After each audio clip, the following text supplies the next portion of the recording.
to all sort of be in the same space. It started out in person space, but now it's sort of Zoom space, and just sort of be together and be intentionally writing something. It doesn't really matter what you're working on. It's just sort of meant to give you some encouragement to get things done. Yeah, you can go ahead. So it started in fall 2019.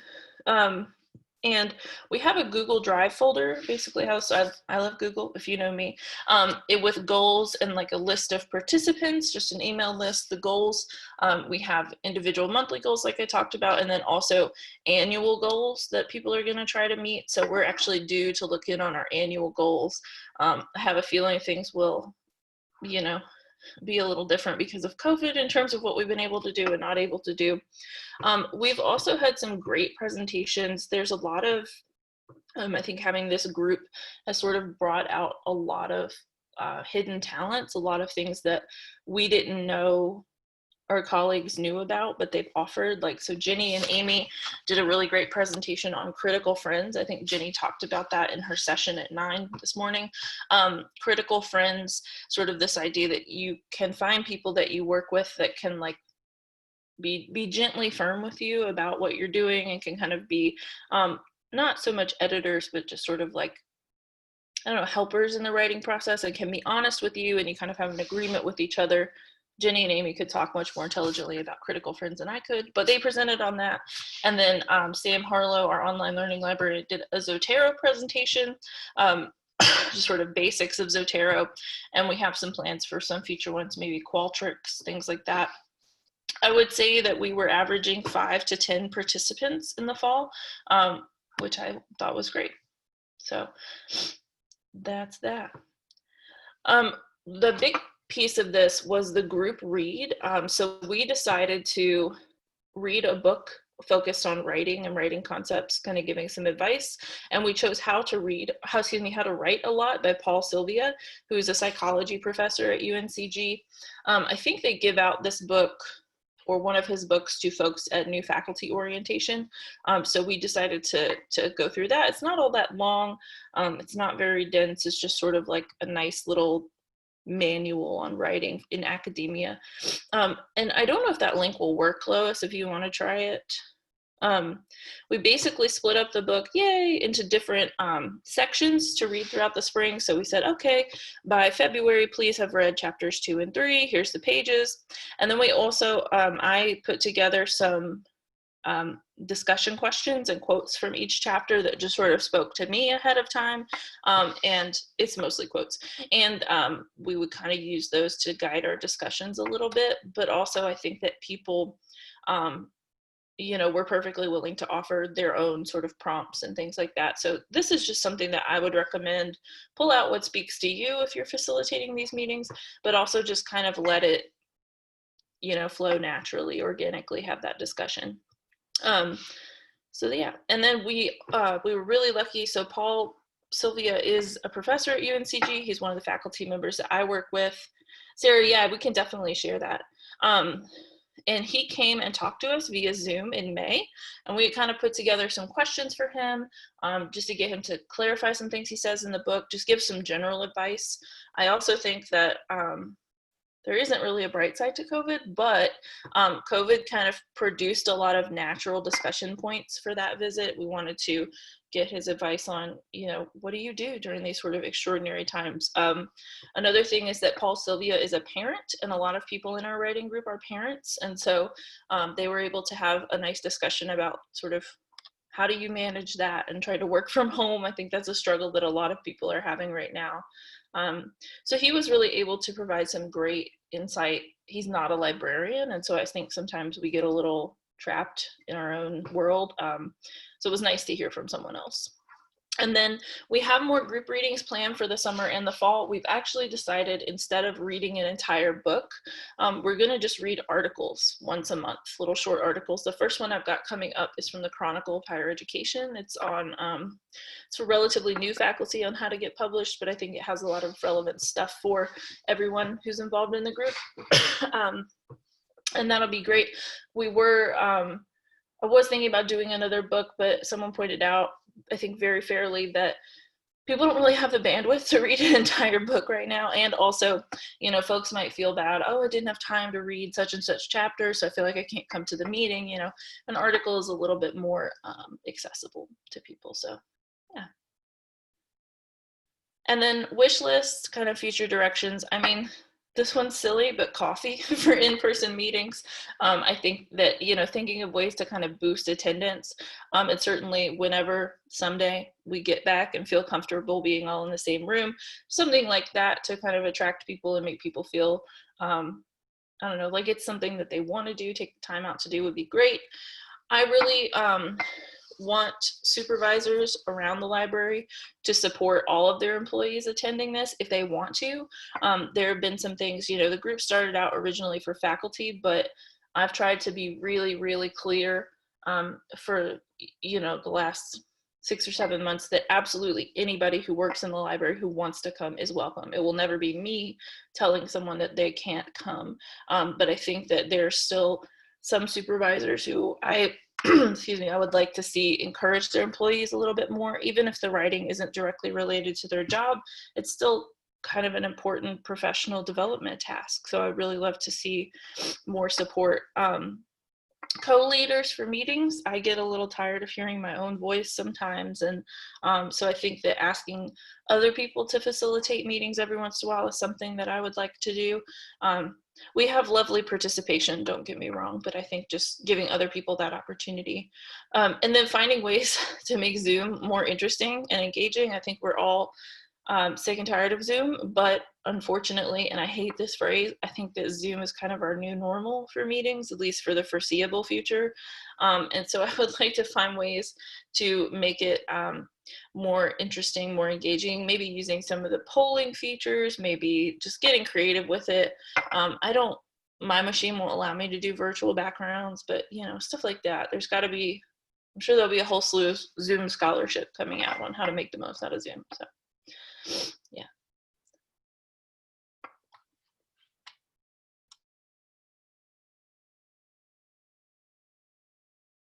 Hey, Lois, I think you're muted. I clicked the button, but I guess I didn't click it hard enough. Is it working now? No. Yep, we can hear you. Okay, cool. Sorry about that. Everybody has to do it at least once, right? So I'm going to talk a little bit about the reading group that happened this past spring. And so as many presentations undoubtedly now start, it all began in spring 2020. So we all know what happened, right? COVID-19 spread, library shut down. In that time of transition, UNCG library staff, many of whom had never worked from home before, were now scrambling to find any work they could do outside of the building. Out of this urgency, an idea was born. So Jenny Dale, who presented last hour and is a UNCG university librarian, proposed what she called the University Libraries Virtual Learning Community, or as it's more affectionately known, ULVLC. This learning community would, quote, feature internal professional development opportunities that people can participate in from anywhere they have an internet connection. So she sent out an interest survey and I jumped at the opportunity to participate, especially as a staff member who is in a really patron forward role. Looking for things to do when I wasn't going to be able to work at the desk was really important. She mentioned, I mentioned that I had checked out a book on instructional design and I thought it would be a topic others might be interested in. So just between us, I partially pitched this idea for a selfish purpose.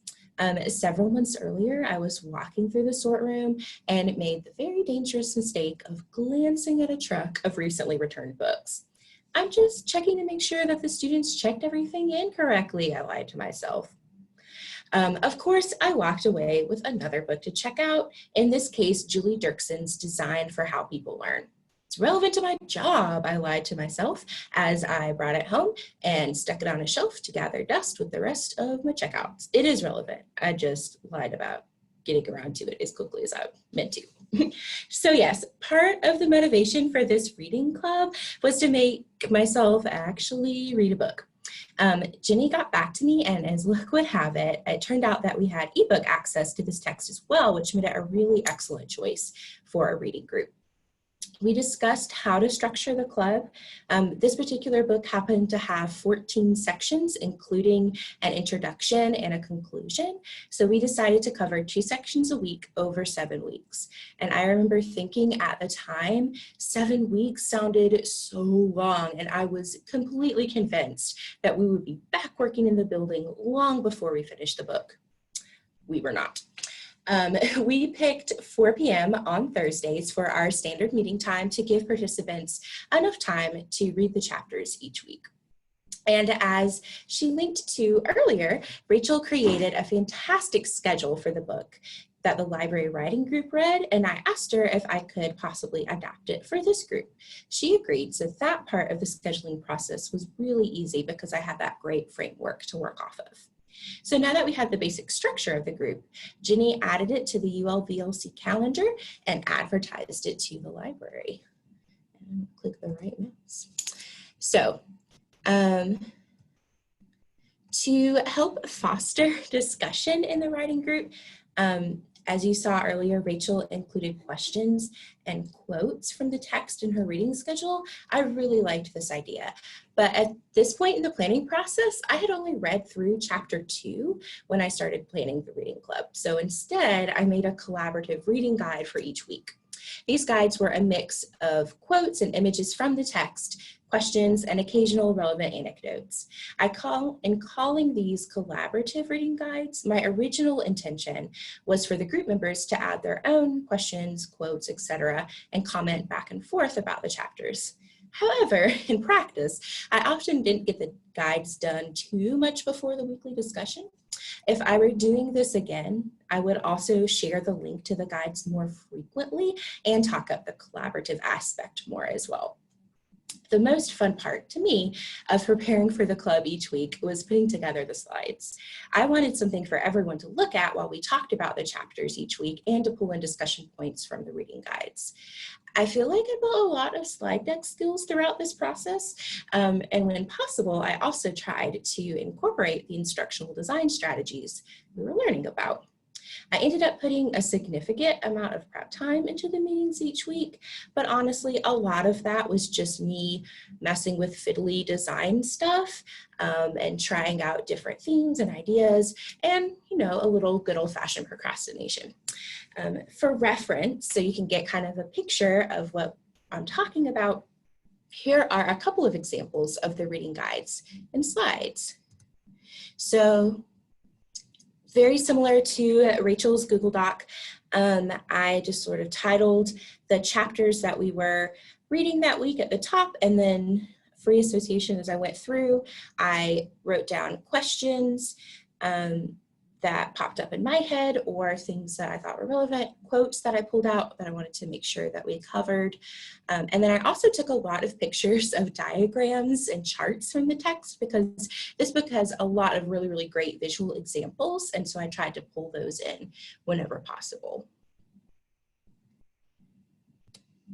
And here's an example of a slide. I got to learn Canva and SlidesGo and there's another free one, Slide Carnival, I think, pretty well.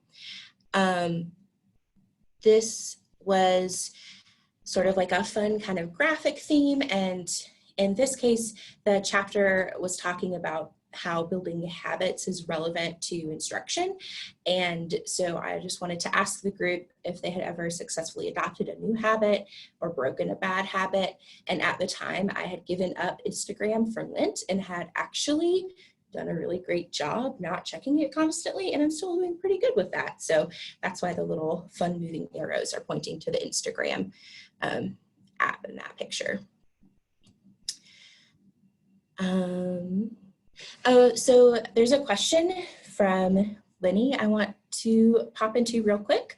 Read the collaborative reading guides. How did you encourage people to actively add rather than them automatically submissively letting you choose and lead? So I don't know that the reading guides really got interaction in the way that I had anticipated. At the beginning of the reading group, I sent out the link and said, you know, they're collaborative, add your own info as you want to.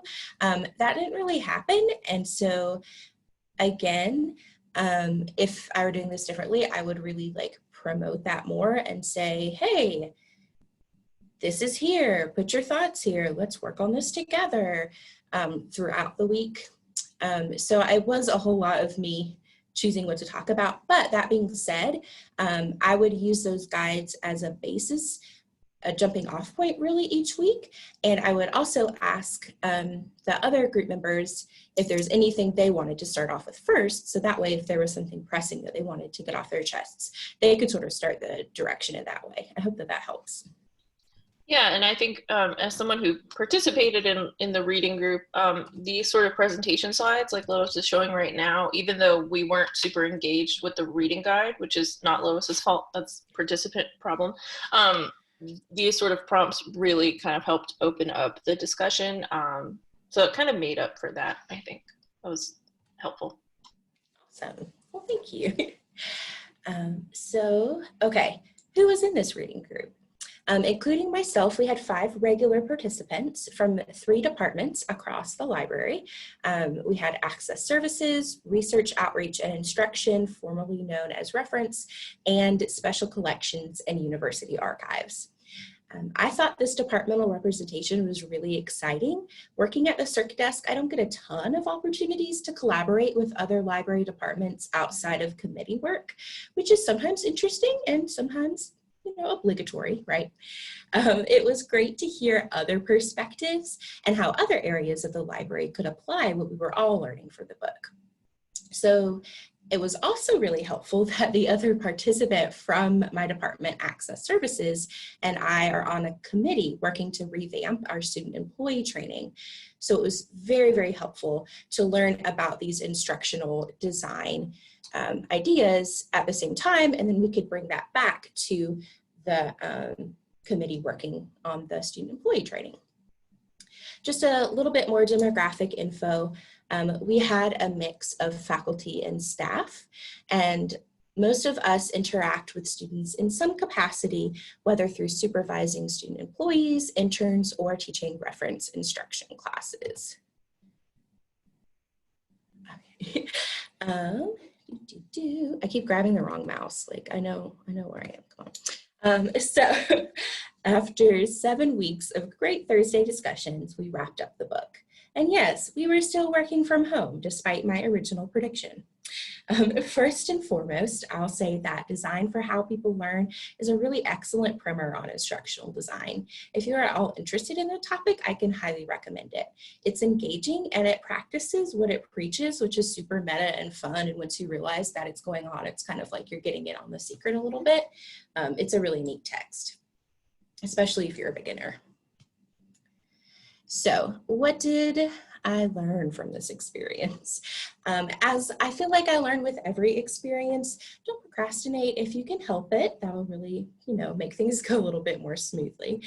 I definitely got everything done in time each week, but could have used my time more wisely to get there. If you think something is relevant to your job in the library, it's likely relevant to at least some of your coworkers as well, and also coworkers in other departments. If you do want a document to be truly collaborative, send the link out early and often. It's okay though if you just want it to serve as inspiration or a guide for members who may miss that meeting, which is what our guides ended up really being. And depending on the context, you may want to record the meeting or not. I chose to record, in case someone missed a meeting and wanted to go back and watch it and count it as work time if they needed it. However, you probably don't want to record if you're discussing a more sensitive topic or if your participants have indicated that they don't really feel inclined to participate if they're being recorded, which is a totally fair thing, right? And then, like Rachel also mentioned, if there's ever a point in time when we could meet in person, obviously having food or coffee would be a really great draw if it's possible to do that. So though this reading club has concluded, it showed that this type of professional development has an audience at our institution and it can be successful, establishing a precedent. And the reading continues. Several of our coworkers started an anti-racist reading group, which has been fantastically popular. So just to sort of show how flexible different types of reading groups can be, and the instance of the anti-racist reading group, instead of reading just one book, this group reads longer articles and also usually pairs those with an audio or visual text as well, like a podcast or a TED Talk. They meet every few weeks to give everybody a chance to really dig into those texts, and the meetings are not recorded so that people feel much more comfortable sharing.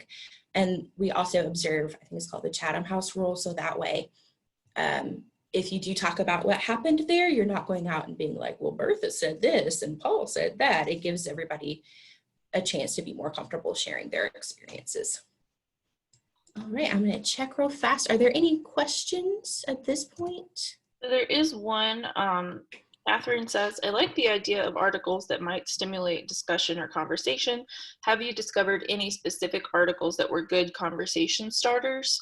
I know, so we have the writing group, we have the reading group, we also have the anti-racist reading group, we also have an anti-racist pedagogy like teaching group that's just started.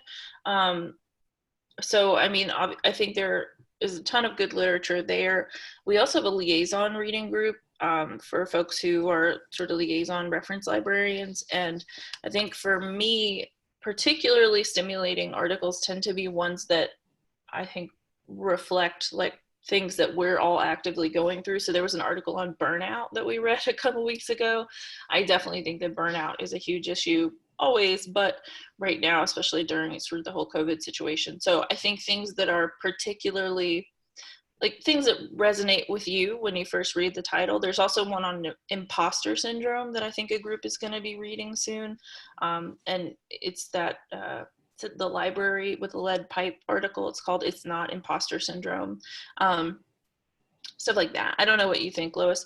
And someone says, can you share the anti-racist book discussion information? Yes, we'll share our slides and we'll plug in all these resources that we're talking about for you if you're interested. So sorry. No, you're fine. I totally agree with Rachel. I think the article that has stuck out to me the most so far from the anti-racist reading group is, and I wish that I could remember people's names, but it is about minority, how bullying in the library specifically affects minority employees and BIPOC employees. And so that was just, if there was a lot of textual evidence, yes, Katrina Davis Kendrick. That was just super, super interesting and has stuck with me and is something that I've been thinking a lot about when I've been in the library working. So hopefully that helped. And all right. Lois, somebody asked for you to share the name of the book again. Yes. Thank you, Amy. So it is called Design for How People Learn, and it's by Julie Dirksen. We have our sources at the end if you want to, if you just Google her. She also has a website that has a whole bunch of her information on there and some also like kind of free instructional design information as well. Very cool. Yeah, we'll definitely put together a resource list and make sure that it's linked. These videos will be posted on YouTube, so we'll make sure in the comments or the description that we have all that. So are there any more questions? We have plenty of time if there are questions that people want to ask. While you're thinking of questions, if you have questions, so we want to do a little activity with you. If you will go to tinyurl.com/homegrownlib, and I'll drop that link in the chat. Well, let me try it again with the HTTP. tinyurl.com/homegrownlib. There you go. You should be able to click that version. That will take you to a Google Doc that we have set up. You all have editing privileges on this Google Doc, so be careful you don't write over someone else's work or something. And basically, we want you to take maybe the next 5-10 minutes or so. We'll kind of feel it out based on responses.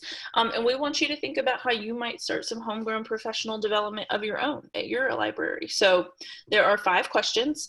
You do not have to put your name next to anything. If you want to, you certainly can. You will have access to this document in perpetuity, so you can come back, look at it, maybe take inspiration for other people.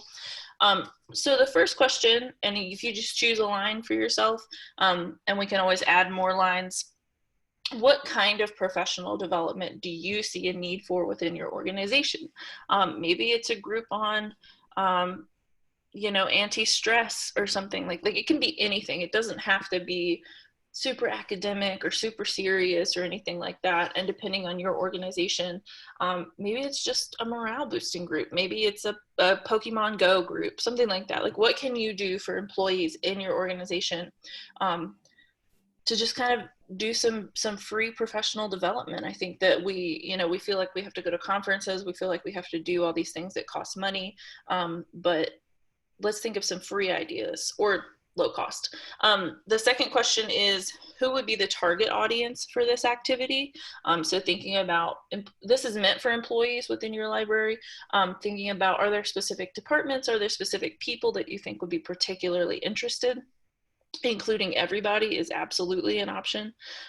What resources and materials would you need in order to get started? So for us with the writing group, we were actually able to ask the interim dean of the library to buy us some books so that everybody could have their own copy. But we also have the book available as an ebook through our catalog. So what kind of materials do you need? Maybe you just need an internet connection and a Zoom room. That's great. Do you need to get permission or approval from anyone within your organization? And if so, who would that be? So for me, when I was starting the writing group, I sort of took that idea to my supervisors, who were wonderful and supportive. But just making sure you kind of check that box. You also maybe want to check, it's not really permission or approval so much as just saying, does something like this already exist? Like making sure you're not duplicating someone else's efforts. And then what's your ultimate goal with your activity? What are you hoping that people will get out of it, take away from it? Again, it doesn't have to be anything groundbreaking or life-changing. Maybe you just want people to go out of those meetings, go out of those development opportunities saying, I feel like that was a good use of my time. We accomplished what we wanted to accomplish. So answer some of these questions. If we need more lines, we can definitely create them. And like I said, you'll have access to this document. So let's do maybe like 5 minutes. So like 10:37, we'll kind of come back and see what people are saying. Feel free to come up with multiple ideas. I know some people are already typing. And while you're doing that, I will work on, Lois, if you scroll down to the bottom of this document, there's a resource list that I already put one thing in. I'll be adding to this resource list in the next 5 minutes or so. And if you have questions, drop them in the chat, unmute yourself, whatever you want to do. Patrick is asking a question, so I'll answer this while people are writing.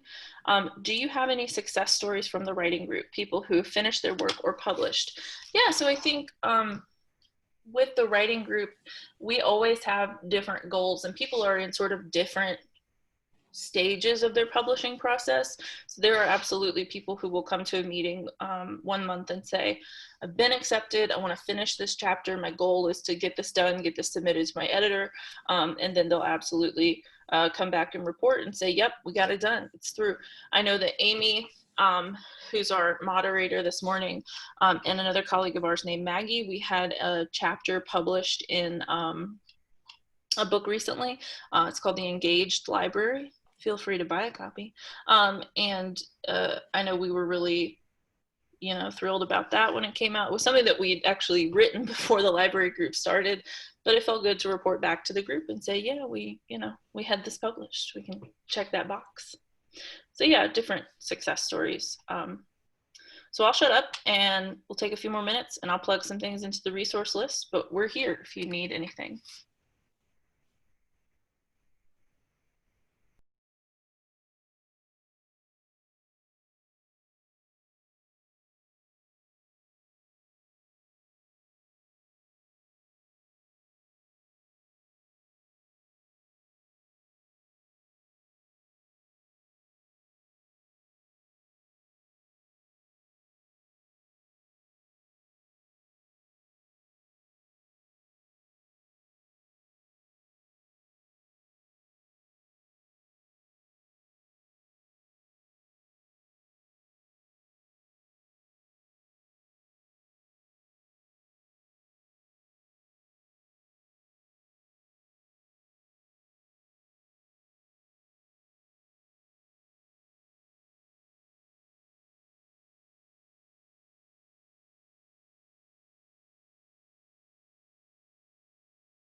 Did someone from UNCG drop the name of the anti-racist book, the reading group book in here at some point, and then I will add it to our doc.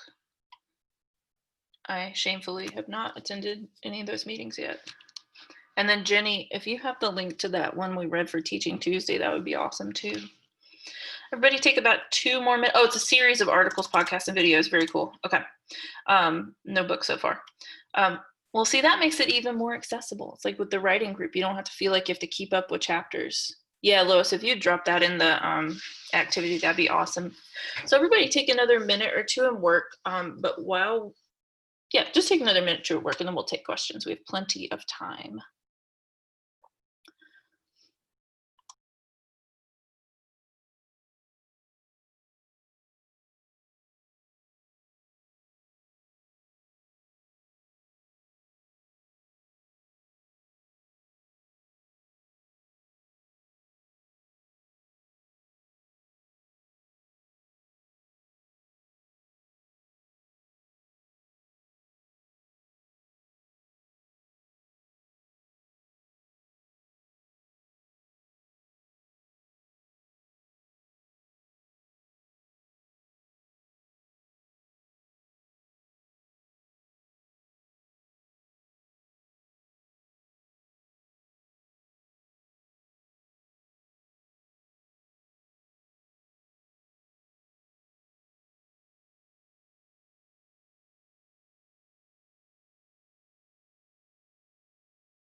Okay, so it's been about 5 minutes to give people a chance to work.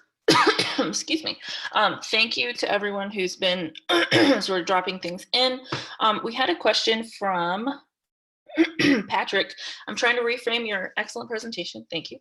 For my public library setting, any thoughts on that kind of translation? So Lois, you might have some thoughts on this. I would say that a lot of the issues that we face in academic libraries certainly apply to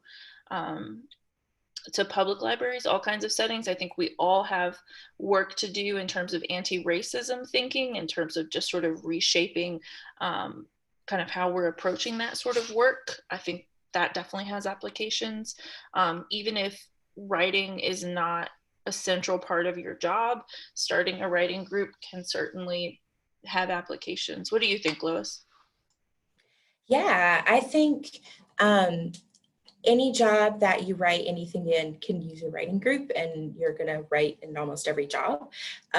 So if you think about areas that you want more professional development, or you want to sort of tap into and see what your colleagues are thinking about more, a writing group might be helpful for that, just to see what's out there.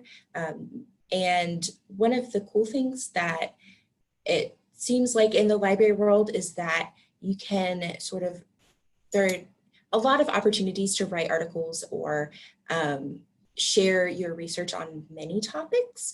If you experience something, probably somebody else in another library somewhere else has also experienced it. So you could maybe practice writing journal articles about that and see if anybody would get that published, if you're interested in getting published.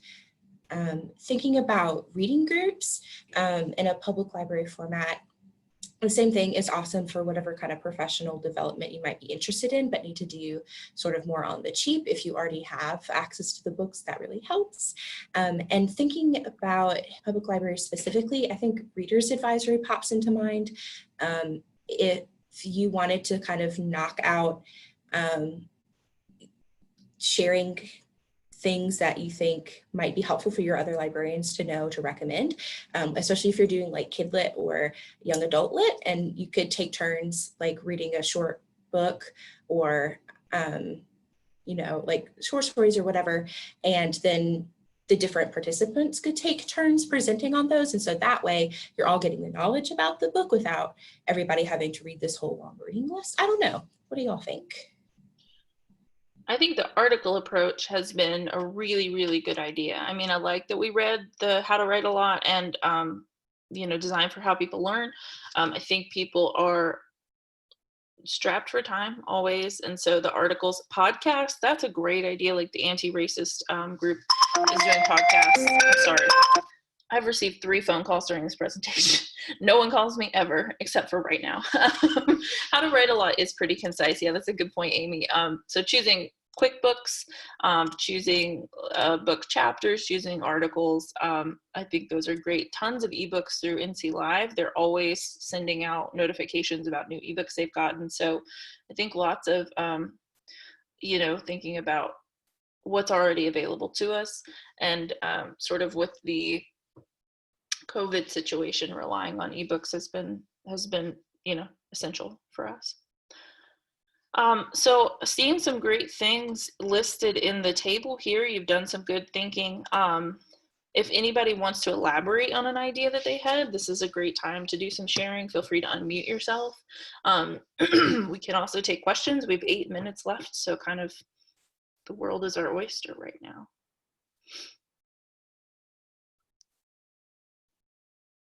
If anybody has anything.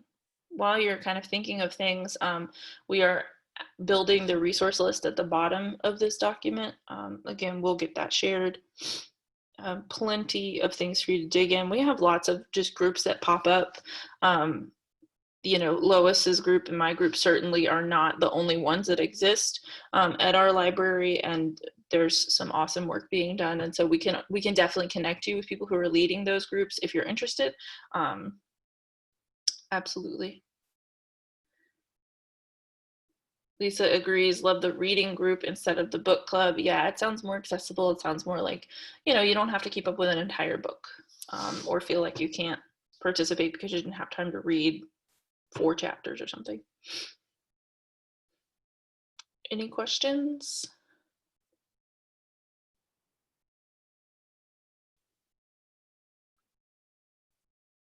We'll wait maybe another minute or 2 if people have anything. Do you want to add anything, Lois?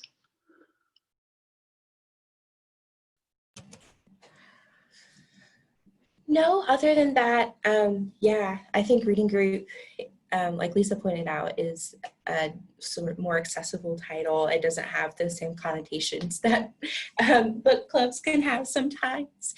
I know a lot of times I think of book clubs as being like people my mom's age drinking wine and complaining, which is not the case with everyone, obviously. But yeah, so this way it puts a little bit more of that professional spin on it too. And yeah, the good thing is that these are both really sort of like general templates that you can put your own spin on. You can change to adapt whatever suits your needs the best. I love the idea of a group where we drink wine and complain about things. That would be great. Maybe Lisa. Those are very valid. Yeah, absolutely. Anybody have anything they want to share, want to ask? Very cool. Well, you'll get the recording of this later, and we'll post these links, share things out. So I guess thank you for coming. And the next NCLA session starts at 11. So enjoy that. Yes, thank you. Thank you to Lois and Rachel. This was a fantastic session. I loved your activity. I appreciate y'all doing that, and it's given us some really good ideas. So thank you both. Also, again, thanks for the citation. Appreciate it. All right, so yes, thank you all for being here. The next session will start at 11. Bye, everyone. Thank you.